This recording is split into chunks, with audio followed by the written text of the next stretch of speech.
Hello and welcome to another Tuesdays at 2. Every week at 2 p.m. Eastern Time, I come on to talk about a different topic relating to executive career management. This is episode number 192. So we're getting close to 200. So today's topic is I see this a lot, and it's a big problem for many, and it's a big problem when they get a job or in a job search because they don't know how to cover it. So how do I cover gaps in my resume, my CV? There is many reasons why you have a gap. Or they're all legitimate. For some reason, you take a gap, and in fact, it's actually by career decision makers, it's actually encouraged, promoted that you should take a gap sort of a mid-career to take some time to recharge your batteries, maybe do some academic studies or whatever.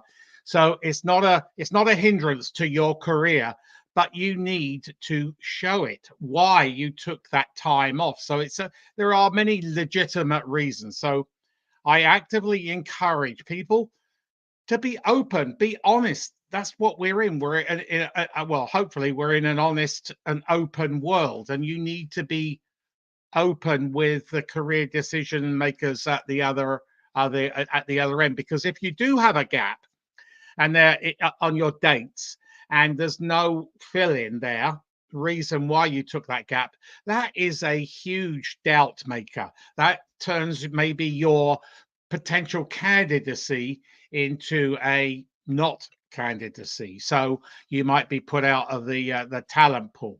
So be open, be honest, and tell a very compelling story. So don't leave gaps in your resume, and also don't leave them on your LinkedIn. So you need to synergize everything, and that's another story. People don't synergize their titles, their company names, their dates, etc., between their resume, their CV, and their LinkedIn profile. But that's another story. In fact, you go to my YouTube channel, and there is a couple of YouTubes on talking about that. So leave no doubt in the people's minds that are going to hire you.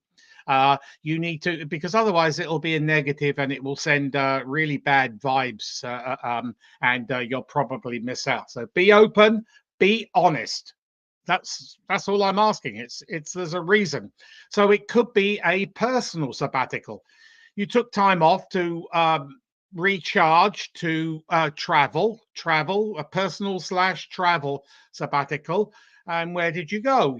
Did you learn? Maybe you learned another language, or maybe you learned, some culture or something. Because as the world gets smaller, employers are looking for people who travel, who understand different ethnicity and races and religions and all that jazz. So, work ethics and whatever, international business protocol, which is a very big thing these days.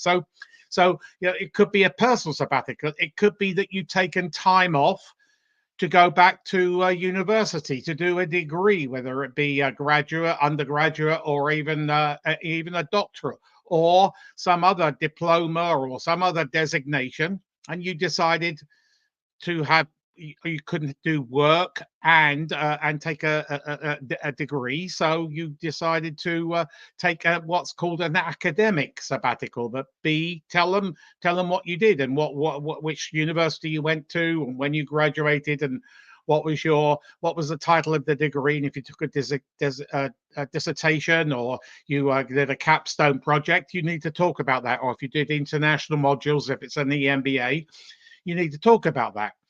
Another reason could be a caregiver.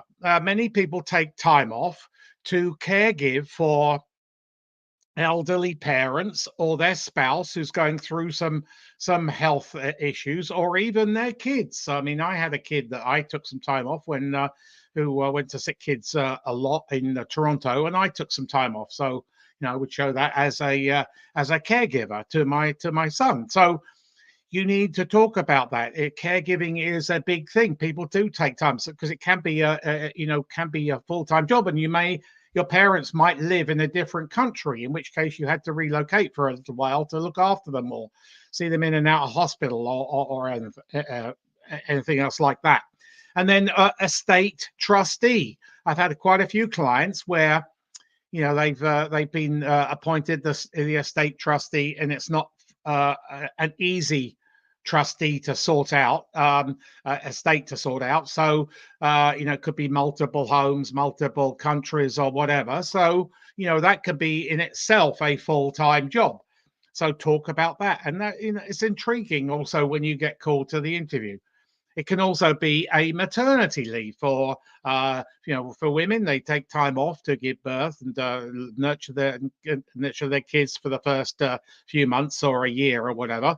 If it's a man, it can be a parental leave. So there are many, many reasons why you take time off, but don't hide them or don't not document them, because that's going to be to your detriment, and it's going to be very, very negative if there's a gap of even 1 year or 2 years. And the more years there is, the more suspicious people get. So make sure you document what it is. I'll tell you one story of a client of mine, a woman. She took 7 years off to look after her children. She had, I think it was twins first, and then she had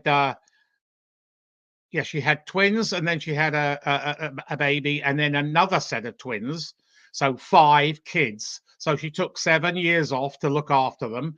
And I put down on her resume CFO. And she said, "Well, what's CFO?" And I said, it's not what you think. It's Chief Financial Officer. It's Chief Family Officer. And she said, "I don't think I can put that on my resume, on my CV." I said, "Well, try it out. Try it out." Anyway, to cut a very long story short, she went on a job search, taught her how to do an optimized job search. And she got, I think she got herself into about 4 or 5 interviews.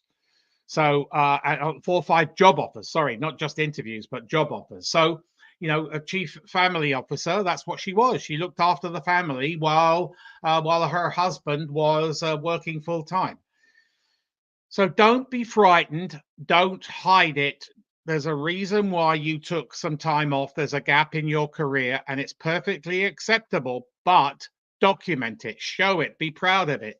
And that's it.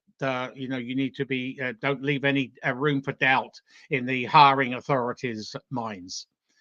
So that's it for this week. That's the Tuesdays at 2. Hopefully you enjoyed it. And I will be back next week for another Tuesdays at 2. But do something this week, just one thing to manage your career, whether it be networking in person or online, or whether it be to update your resume or do something on LinkedIn. Just do something to manage your career this week. And I will see you next week for another Tuesdays at 2.